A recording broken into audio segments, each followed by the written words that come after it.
Hello guys, in this video I'm going to show you how to set the language in the Asana app. But before that, don't forget to subscribe, leave a comment down below, because at 10,000 subscribers I'm going to show you my whole YouTube revenue statistics and growth strategy. So without further ado, let's just jump right into it. First we have to open up the Asana app. And here it opens up in the home menu where we have our project, portfolios and goals. From here we just have to go into the bottom right corner and tap on account.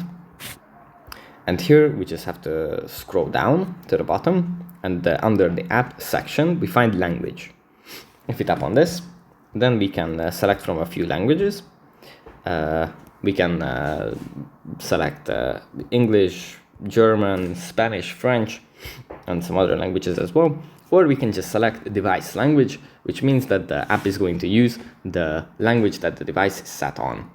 So yeah, that's pretty much it for this video. Hope it was helpful for you guys, and I'll see you in the next one. Bye.